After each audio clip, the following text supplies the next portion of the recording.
اصل چیز جہالت کے پردے ہیں. میں ایک مثال چھوٹی سے دے دوں اور شاید اس سے بھی بہت سے جہات و ابعاد اس گفتگو کے روشن ہوں. اصل چیز ہے دین کو سمجھنا اور محاورہ قرآن کو اور محاورہ رسول صلی اللہ علیہ وآلہ وسلم کو سمجھنا.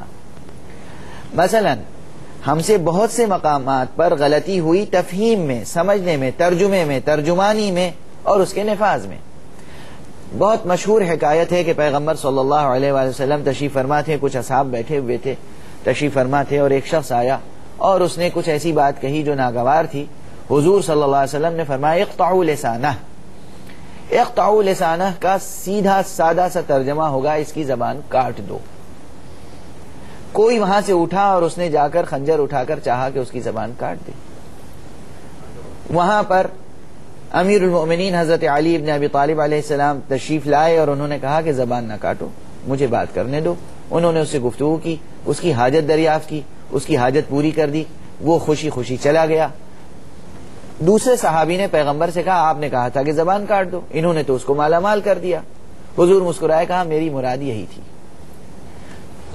اگر اقطعوا لسانہ کا ترجمہ ہم وہ کریں کہ زبان کاٹ دو، تب تو مسلمان ہمیشہ دہشت گرد کہلائے گا.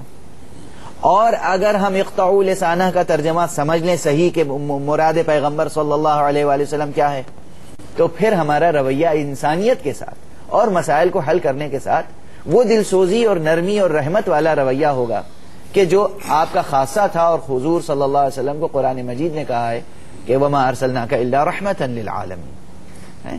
تو اصل چیز ہے دین کو صحیح سمجھنا اور دین کی طرف واپس آ جانا.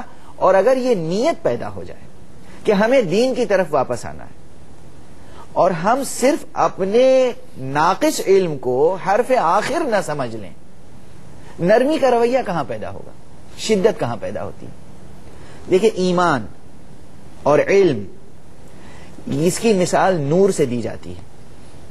کتنا ہی بڑا ہال ہو، کتنا ہی بڑا کمرہ ہو اور کیسی ہی تہ بتہ تاریکی ہو، ایک چھوٹی سی شمع روشن کر دیں آپ، پوری تاریکی شکست خوردہ ہو جاتی ہے اور وہ شمع جو ہے فاتح ہوتی ہے. دلوں میں جب نور ایمان کی کرن داخل ہوتی ہے تو دل کو روشن کر دیتی ہے اور نرم اور گداز بنا دیتی ہے.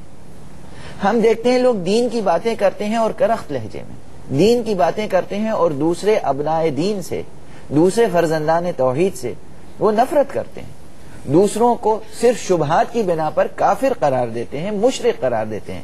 یہ ہمارا رویہ نہیں ہونا چاہیے. ٹھیک ہے، یہ کام کون کرتا ہے؟ ہمارے علماء کرام. میں معافی چاہتا ہوں، علماء کرام کے لفظ کو جا اور بیجا بہت استعمال کیا گیا ہے. اور میں ابھی عرض کر رہا تھا جب علم دل میں داخل ہوتا ہے تو وہاں نرمی اور گداز پیدا کر دیتا ہے. اگر کہیں سختی نظر آئے تو آپ سمجھ لیں کہ وہاں علم پہنچا نہیں ہے یا اچھی طرح نہیں پہنچا. یہ رویہ وہ اختیار کرتے ہیں جو رسم پرست ہوتے ہیں، حکم پرست نہیں ہوتے. ہم نے مخصوص لباس کو، مخصوص رسوم کو، مخصوص طرز و طریق کو دین سمجھا ہے. دین مخصوص لباس، مخصوص طرز و طریق، مخصوص رویے کا نام نہیں ہے. دین ایک جوہری حقیقت ہے، اس میں حرکیت ہے، اس میں لوچ ہے، لچک ہے. اور ہمیں ہمیشہ یہ سمجھنا چاہیے ہر ایک کو بے دین یا بددین قرار دینے کا جو رویہ ہے وہ خطرناک ہے. کفر سازی نہیں ہونی. کفر سازی کا رویہ خطرناک ہے. جو بھی لا الہ الا اللہ محمد رسول اللہ کہتا ہے ہمیں اس سے بھی ہمدردی ہونی چاہیے اور اس کے ساتھ اصلاح کا، رحمت کا، اخلاق کا معاملہ ہونا چاہیے، نہ کہ نفرت اور مقاطعے کا رویہ یا بائیکاٹ کا رویہ. جو بجا فرمایا. اچھا علامہ صاحب، اس تعلق سے قرآن کریم ہمیں جو درس دے رہا ہے کہ محمد رسول اللہ والذین معہ اشداء علی الکفار رحماء بینہم، اگر اس آیت کو پیش نظر رکھ کر رحماء بینہم تو میں نے عرض کیا، میں تو اشداء علی الکفار کے بارے میں بھی کہتا ہوں کہ اتنا ہی ہمیں شدید ہونا چاہیے، سخت ہونا چاہیے جتنا ہمیں قرآن اور رسول اجازت دیں، نہ کہ اس سے زیادہ. ٹھیک، اس کی ایک لمٹ ہے، اس کی ایک حد ہے. جی ہاں. اور فرقہ واریت کے خاتمے کے لیے رحماء بینہم کیسا یہ ٹکڑا ہے آیت کا جو ہمارے لیے ہمیشہ مشعل راہ رہتا ہے. مشعل راہ ہے اور رہے گا انشاءاللہ. ٹھیک.